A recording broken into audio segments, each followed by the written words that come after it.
Okay. So today is February 8th, 2022. This is Kalyna Somchynsky from URDC interviewing Anna Radyo for the Local Narratives Project.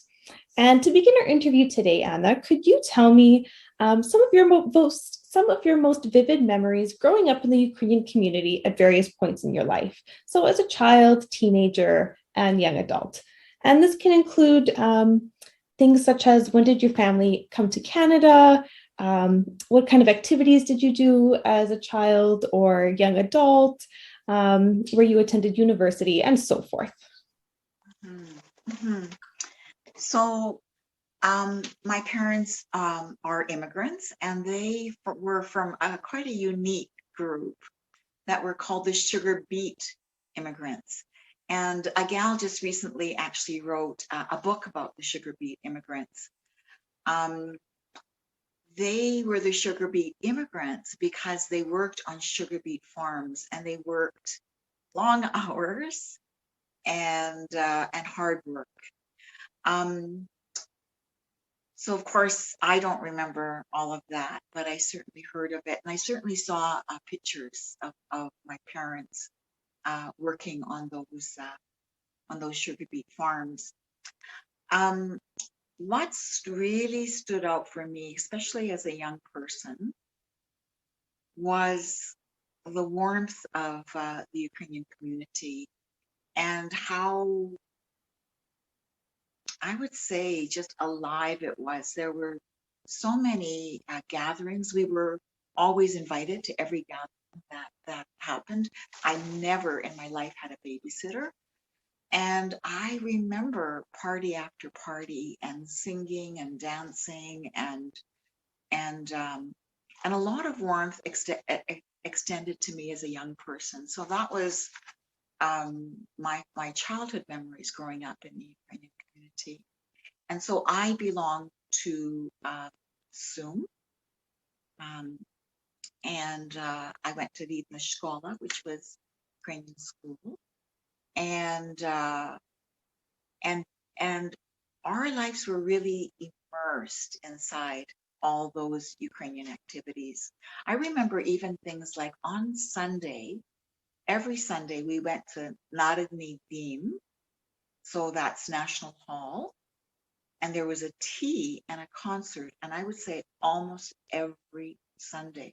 So you can imagine how much you're immersed in this kind of community atmosphere.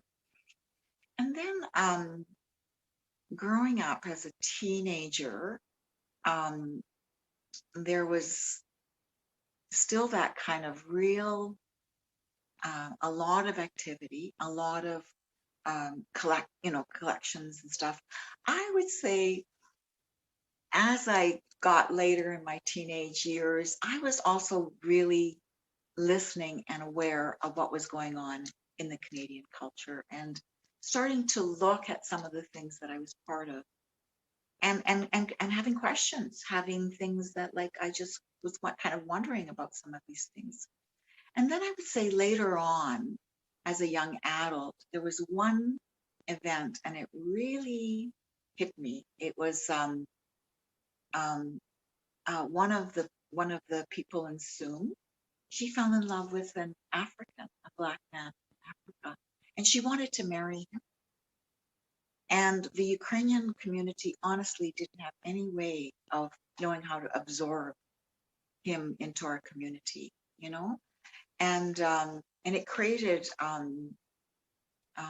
quite a stir, because there was no way.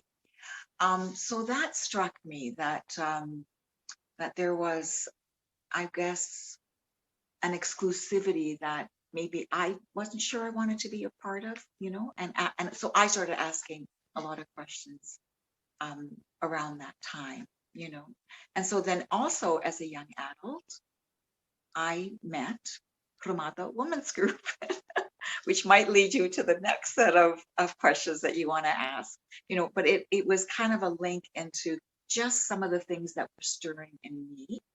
And this group certainly addressed some of those stirrings. Now, could you just elaborate a little bit on some of these questions you were asking yourself? Like what, we can jump ahead a little bit. What was it about the Hromada women's group that resonated with things that you were already asking yourself or perhaps questioning about the Ukrainian community? Hmm. So I guess I'm going to be a little blunt. I noticed that my questioning wasn't really welcome inside my community.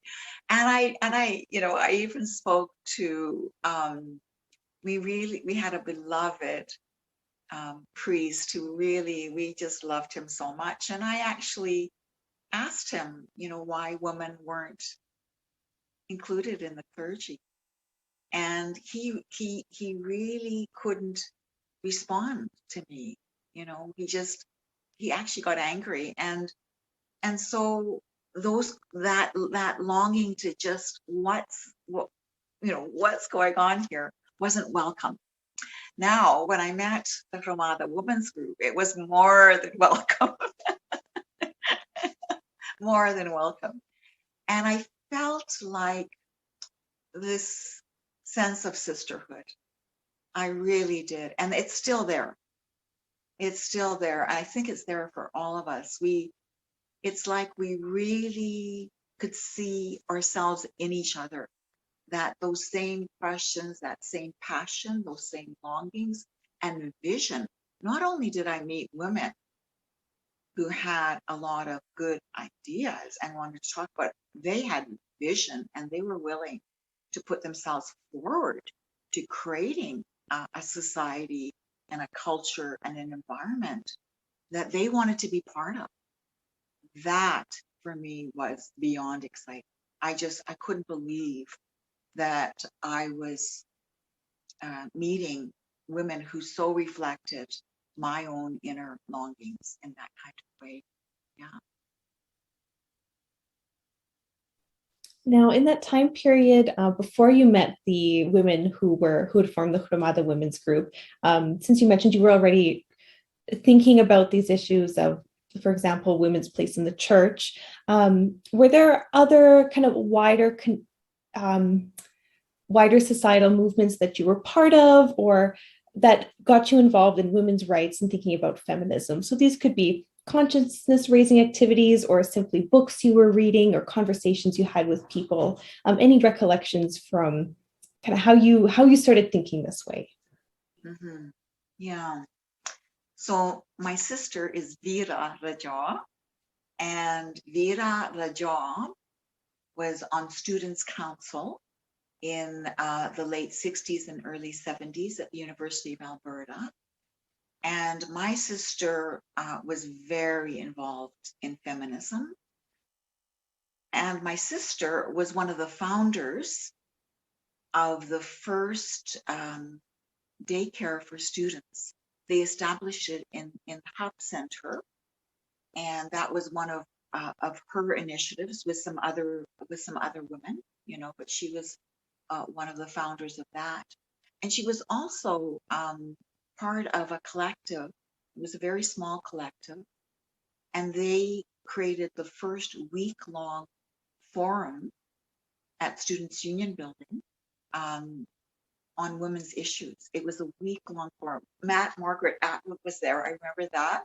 I don't know if I remember a lot of the other ones. That was 1972. So that was 50 years ago. And so my sister was very strong in initiating and looking at feminism and bringing it forward to Edmonton. So that influenced me. And some of you also would know Zoriana, that I was the owner and founder of Zoriana.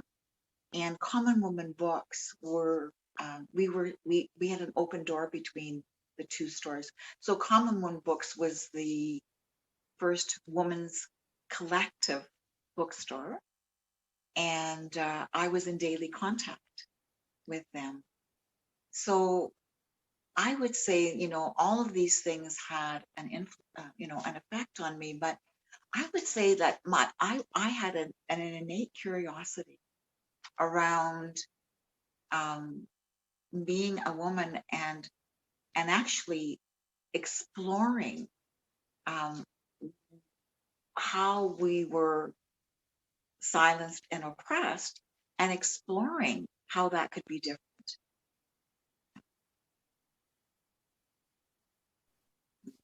Excellent. Thank you for sharing that with me. Um, so I was wondering if you could tell us a little bit more about your store, Zorianas. How did you get the idea to open it? What are some of your memories of working there? Who were your clientele? Mhm. Things like this. Yeah, yeah. So um, Zoriana kind of happened in the strangest way because my roommate at the time, her name was Linda Kublek, and she eventually became my business partner. She was really interested in opening up a clothing store, and I wasn't. But she was really interested, and I just went to Calgary and I saw a resale store, and I asked the woman a lot of questions about it, and I came back and told Linda about it, and I was really on fire about the whole idea of it. And she says, "Well, if you're so interested in it, why don't you be my partner?" And I said, "Well, because I'm not that interested in, retail, but I was very interested in recycling. I was really interested in that whole idea of how to create a world that didn't create as much junk." So that really interested me, and it just kind of happened, I guess. It had a small beginning, but Zoriana, for some reason, we got so much publicity.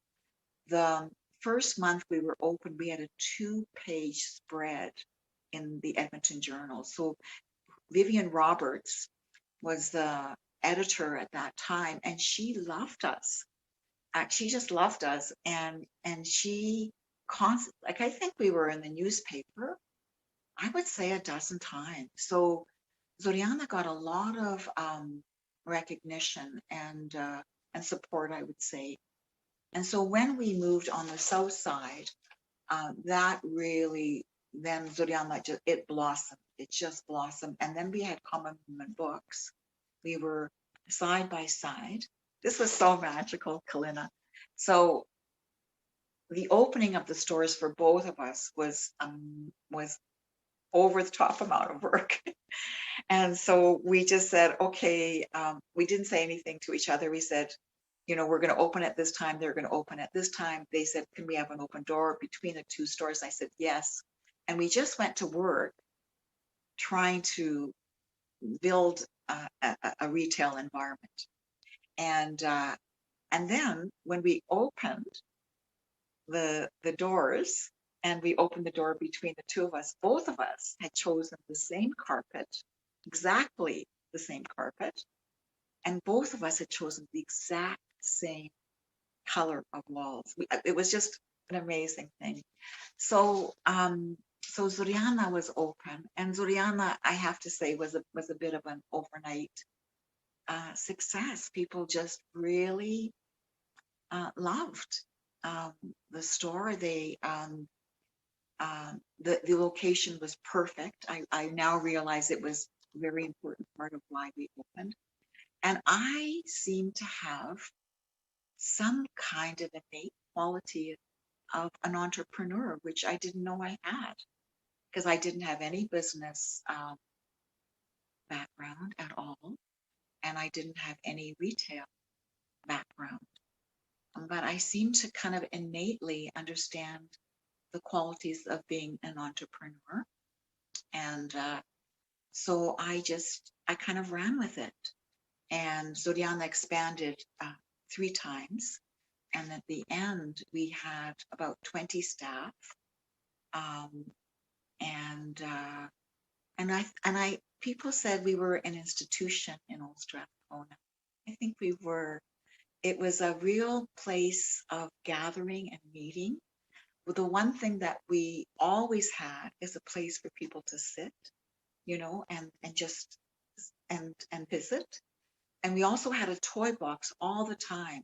So we kind of encouraged that, just coming and being and sitting and visiting and yeah. So it was a very exciting and actually really stressful career that I'm just so happy is over.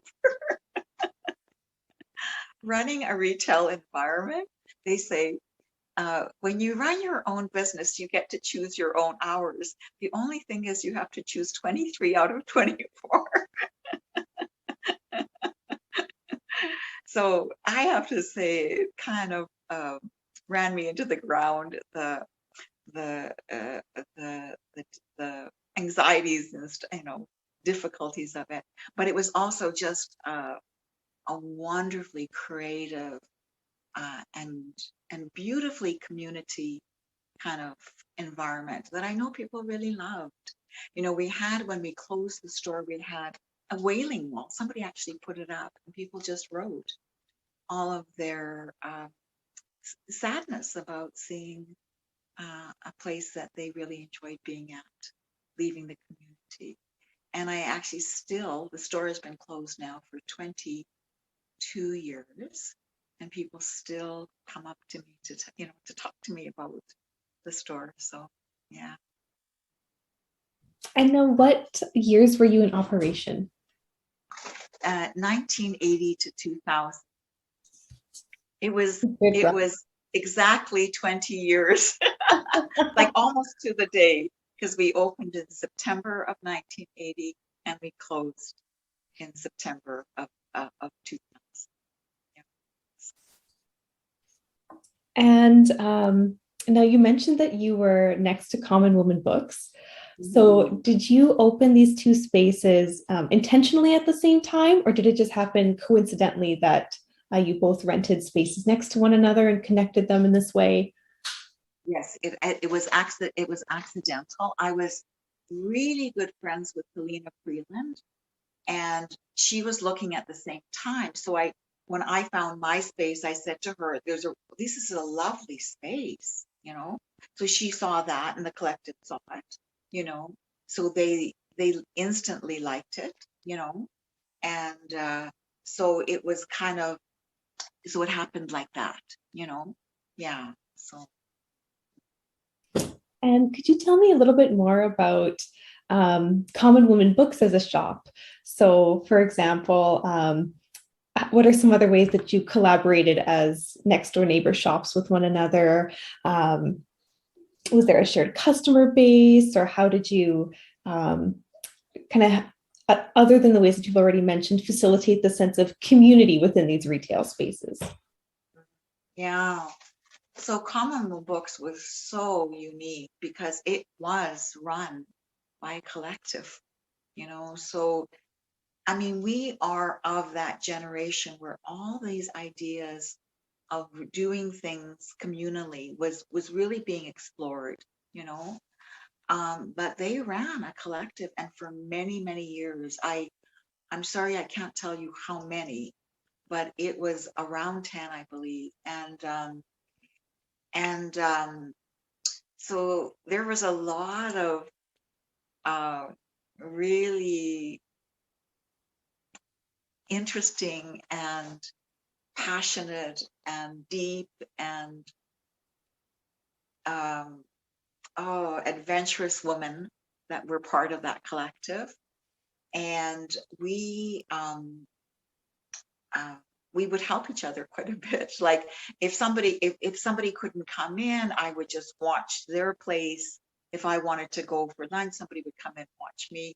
I actually had a child at that time, and so my little Andrika, we had a little jolly jumper, then he would jump in between the two stories, and sometimes I'd leave and they would take care of Andri or something. So there was a lot of we helped each other quite a bit. Fortunately or unfortunately, Zoriana became really busy in the later years. And so that kind of ease of interaction for me, had to really curb down because of how demanding my job became as Zoriana. I got busier and busier. So, And could you describe, you've touched on this a little bit already, the significance of common woman books to the women's and feminist movement in Edmonton or Canada more broadly?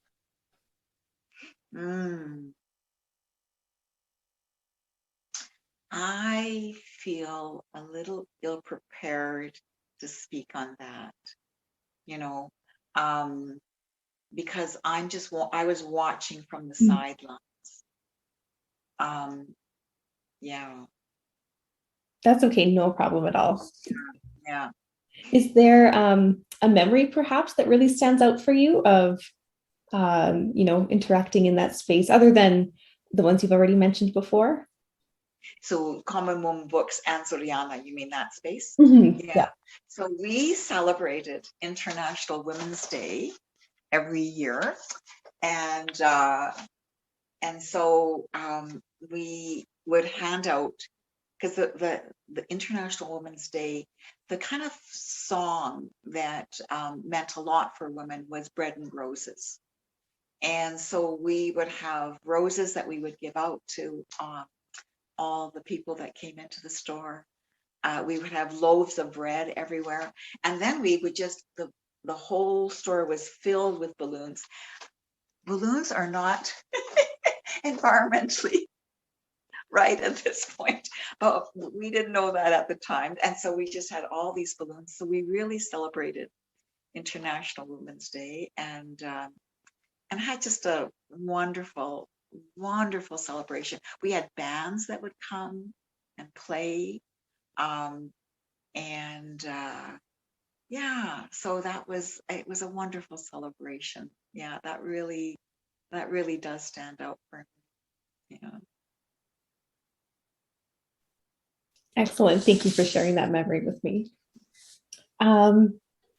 So we started talking about the Hromada Women's Group earlier, but I was wondering if you remember how you came in contact with the women who started Hromada Women's Group, and how did you, initially get involved? Yeah, I remember that story very, very well. So I had been overseas working with Canadian Crossroads International. And my placement was in Guyana. So that's called British Guyana in South America. And one of the things that was very difficult for me is how women were treated. And that it just really upset me. It was hard to see. And the other part that was hard, it was hard to be a woman there because of the way I was treated. And I really have to say, I have so much wonderful things to say about Guyana, as far as how warm and caring and loving and supportive people were to me. But that one aspect was quite painful for me.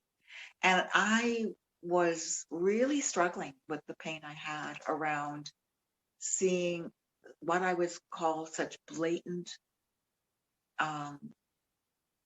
discrimination against women and disrespect and abuse. Women were abused openly, and that was a really hard one for me. So I was sharing this with Christia Komniak at a party, and she was really listening attentively, and it was really it really helped me to share this with her, because I just didn't know what kind of to do with how that affected me. And what Christia said to me is, would you like to join Hromada Women's Group? So she invited me, and I said, yes, I would.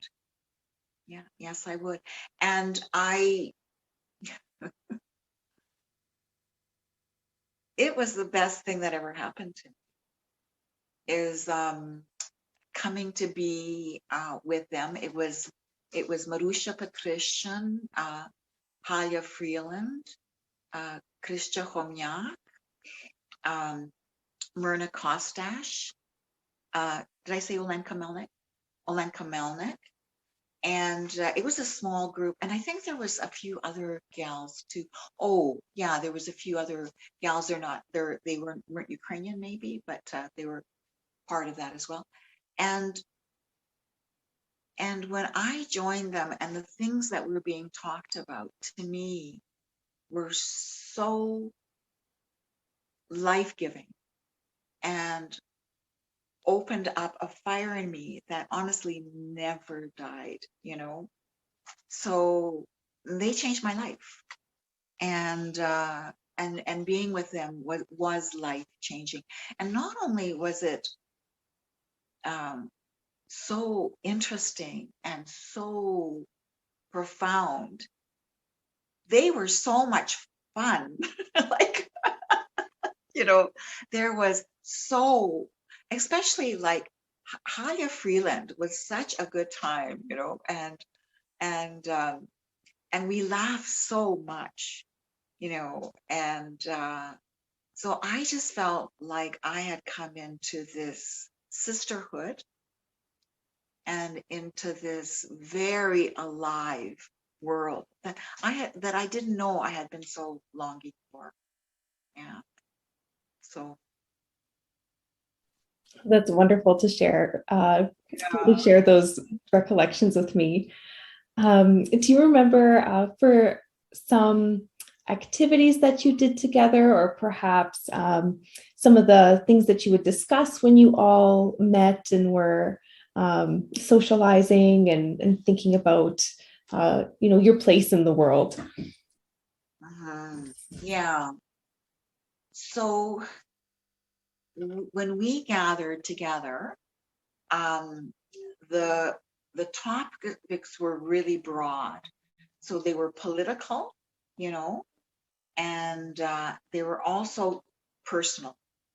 So I really like that about the group, that we had, I think tea groups were starting around that time, and people were really talking about all the things that had influenced them in their lives. So I remember we would have groups together, and we had a psychologist in the group, and we would talk about things like, what's our relationship with our mother,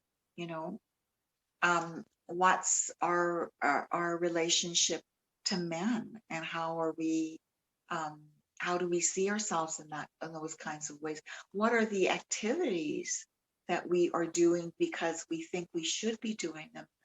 And do we want to do these activities? Like I'm going to tell you, like cooking. Do we want to cook?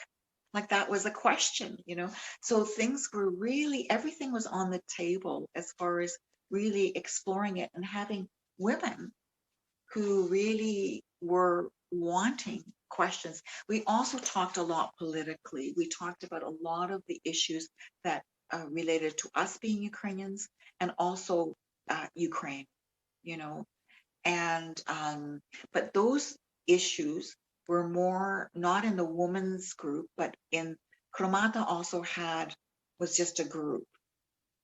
So those were with the men as well. And so a lot of political issues were being discussed, and that was with the men as well. Now, I know that the Hromada Women's Group and the Hromada Cultural Group also took on this amazing project of starting the Hromada Housing Co-op. So I was wondering if you could speak a couple words about your memories of this time of really like initiating the co-op. Yeah. Well, our beginning was, we were in the backyard of Haya Freeland's house, and we were talking, and this had been a conversation we had many a times. Could we create a community where feminism, socialism, and fostering the Ukrainian language and culture could be nurtured, and could we bring our children up in this kind of, more broad-minded community? So we were talking about that, and for some reason that day, we all got into the car and we went to we went straight to them, and they were very receptive to us and really willing to support us, you know. So that was the beginning. And then this happened, which was another very, very big beginning, because we started looking for land that we could build on. And one day I got a phone call from Helena Freeland, and she said, Anna, I'm at City Hall and I'm in the transportation department, and there is land available for tenure in Old Strathcona. And she gave me the address, and I got on my bicycle, and I remember driving out to where presently the cooperative lives, and just walking around all this land and these homes and stuff like that. And I thought, oh my gosh, we've got this place for our cooperative, because that land was being collected by the transportation department, because Old Strathcona wanted to build a highway through that area. So that's why they were buying up all the homes in the area. But the Old Strathcona Foundation came into being. And so then all those plans were then tabled. So that was the other fire. Now we have land. And so the next thing is to obtain the land, because we had to convince the city to sell it to us without putting it up for what they would call public tenure, you know. And that did take a lot of years of lobbying. That was a lot of lobbying and speaking and, you know, collective action, so that we in the end could just outright buy this land. Yeah. And could you describe what it was like living in the co-op once you got the land and built the houses? Describe the environment of the co-op. What was the vibe like? How did you foster this community? Yeah, yeah, yeah. Well, I actually would like to start by saying, you know, the process of developing the cooperative is some of the best memories in my life, of working collectively with people to create an environment of something we all had dreams of. So it was a really wonderful, and Jean Dube was our architect, and he was really great to work with. So that process, I have extremely fond memories. You know, we were always at a big table. If there was a baby in the group, we just passed the baby around, you know, and so that part was really, really exciting and wonderful and hard work. But, you know, it was, it has a lot of wonderful memories. When we moved in, it was like a dream come true, that, you know, somebody has a party and you just pick up your food and you walk 20 steps and you're at the party, you know. And so those days were really just like building this community. And then the children started to come, you know, and we had babies and all the kids were playing together. We had a common area that was just behind the duplexes that kids could play without, you know, like just a backyard. There was no road in that. I just have wonderful memories. The other thing that really struck me is the way that we celebrated together. Like anybody, so we were having babies, so we would have baby showers, and we would have you know, we had all these kind of celebrations together. And when we celebrated, it was so unique.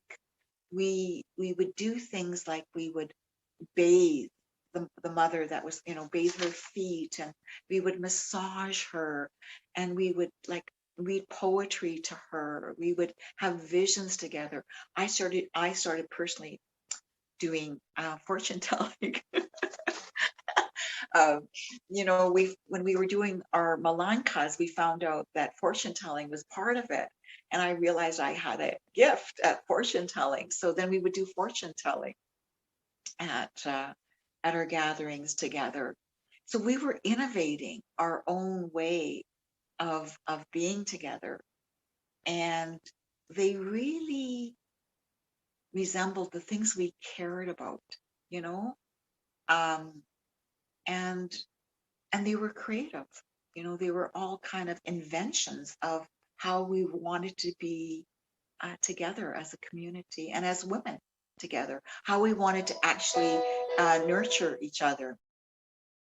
I wrote down some of these things, Kalyna, and I remember one of the other things that we did, so when we would have, like, when we would celebrate somebody, we'd have all these rituals, ways of, making, like wishing them well and bathing them and putting flowers, all that. The other thing I still remember is our kind of groups that we actually just talked continually about all the things we felt, as women, that we would have like these, like kind of like therapy groups, really. And those were, I thought, very rich as well, Yeah.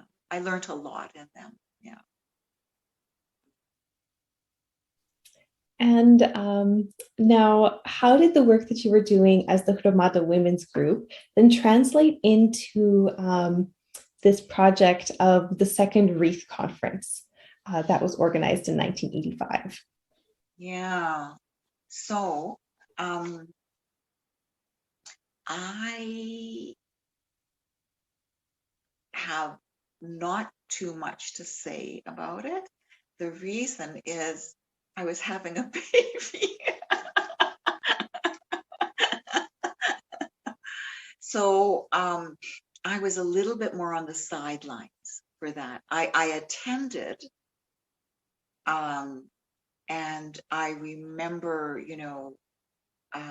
how interesting, but I was a little bit more on the sidelines just because it was that period of life for me. So, yeah. For sure, absolutely. Yeah. Now, before I move on to asking some questions about kind of the impact of these initiatives, was there anything you wanted to add about Hromada Women's Group or Common Woman Books or Zorianas before we move on to the next section? I think I'm good. Thank you. Yeah. Excellent.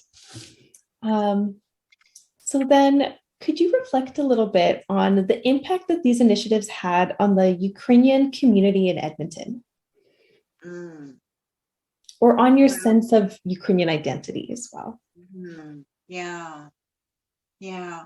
I think that maybe for the whole community, there was now another voice, and another perspective. So then it's broader when there's more people looking at certain issues. It creates, I would say, more views that can be considered. So I think in that way, I think that the second Wreath conference could really be impactful for women, because a lot of times if you've been oppressed, as women have been, you don't know it. And so when you come to that understanding and you awaken to that oppression, it can be a lot of things for people.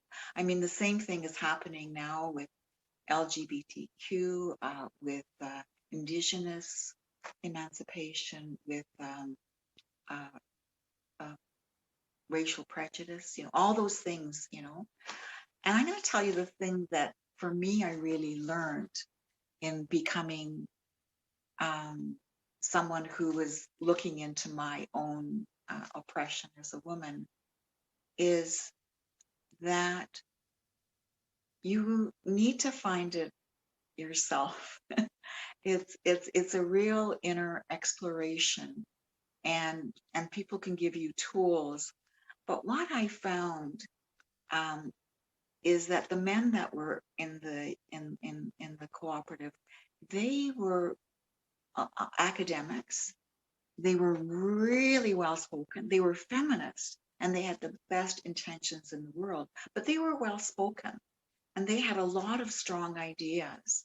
Where I thought it's really important to actually sit back and be quieter, and let people explore these things and just give them a space to explore that. These are things that I only really understood more in reflection now, like what allowed me to really develop as a woman was people being respectful, humble, and giving me space, I think, so that you could come forward to all these things. So that, and then I think that Hromada Housing Cooperative has changed lives of so many people. We've been, so I'm no longer a member of the housing cooperative. I only was a member for about 2 years, and so my husband built a home so that I live within this beautiful community, but I'm no longer a member.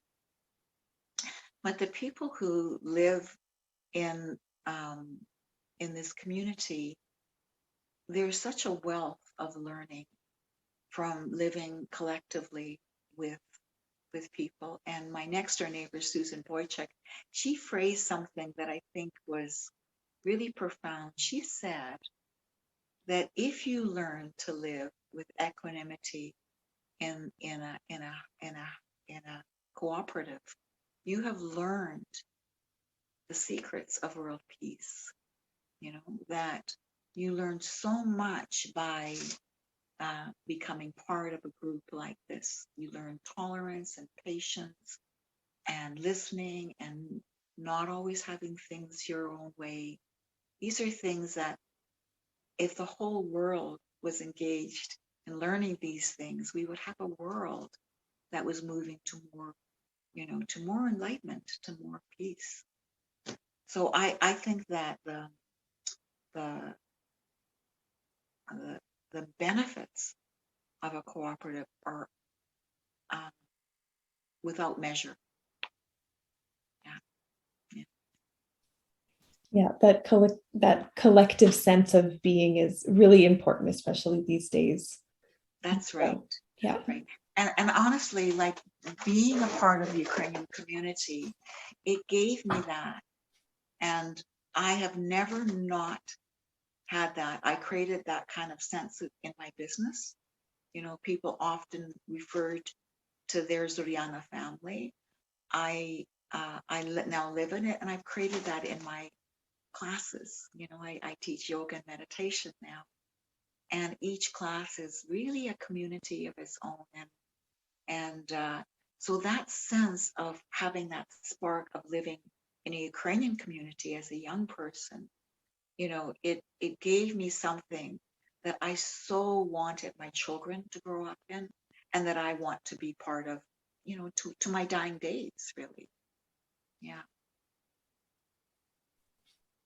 Now, could you speak a little bit about some challenges that you encountered and perhaps strategies you learned to mitigate challenges over this time? Like with the cooperative, you mean, or with the cooperative, or within the Ukrainian community, within your business, anything that touches upon the themes we've discussed today? Yeah. Yes. I think that my business was too much business.